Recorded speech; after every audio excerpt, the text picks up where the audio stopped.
This next song of Sir Noel's is little known and seldom performed today. Before he changed the lyrics to make it about a mother's zeal for her untalented daughter, keen on a theatrical career, the words told a very different story.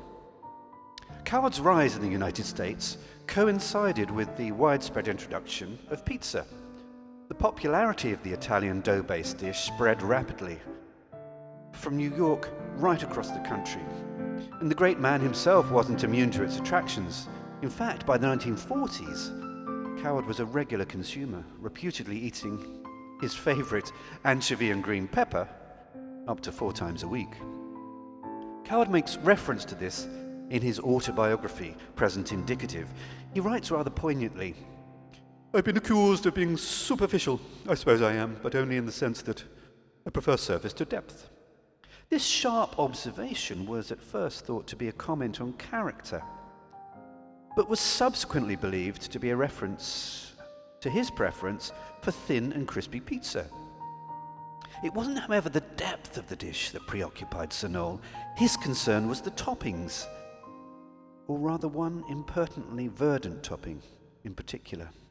In his diaries he writes, in early 1943, "I went to a marvellous party in Brooklyn. Everybody who was anybody was there. Gertie and I had the most thrilling time. And we performed some numbers, despite her terrible hay fever. We sang, we danced. The whole evening was a cavalcade of fun. Until supper arrived and turned the evening from sweet to bitter. Rather literally. Our dear host, Tilly Gumpeter, usually such a paragon of good taste, had, for some reason known only to herself, decided to serve a pizza with a broccoli topping. My world came crashing down. Gertie had to fan her brow to keep from fainting. I hurriedly grabbed her, and we fled to Knightsbridge for a late meal of lamb chops at the El Morocco. I didn't sleep a wink." This traumatic experience led Noel Coward to put pen to paper the following day.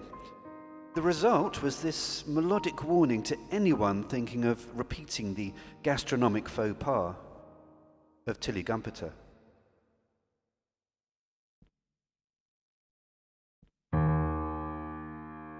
Don't put broccoli on your pizza, Mrs. Worthington. Don't put broccoli on your pizza. The toppings are overcrowded and jostling for the space, and I fear, my dear, another tier would overload the base. It's a fine food, and really rather good for you, but don't you realize it's too healthy for this dish? I repeat, Mrs. Worthington, sweet Mrs. Worthington, don't put a broccoli on your pizza. Regarding yours, dear Mrs. Worthington, of Wednesday the 23rd. Although you've clearly, really, gone to a great expense, I won't sit on the fence. You have to use your common sense for you to hope, dear Mrs. Worthington, is on the face of it absurd. Its personality is not, in reality, exciting enough, inviting enough for this particular feast. Don't put broccoli on your pizza, Mrs. Worthington. Don't put broccoli on your pizza. Though when it's cooked al dente, it's a gastronomic treat. After a while, it's bound to become soggy with the heat. It's a sulphurous thing. And when it gets into the tongue, the digestive system starts to hum, and we don't want any of that. On my knees, Mrs. Worthington. Please, Mrs. Worthington, don't put a broccoli on your pizza.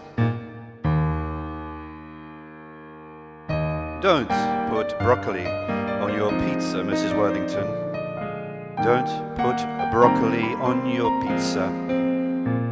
This cruciferous intrusion is a culinary faux pas, and just goes to show, dear madam, how out of touch you are. There are nice things. Capsicums, orange, red and green, onions, olives, aubergines, available to buy. No more buts, Mrs. Worthington. Nuts, Mrs. Worthington. Don't put broccoli on your pizza.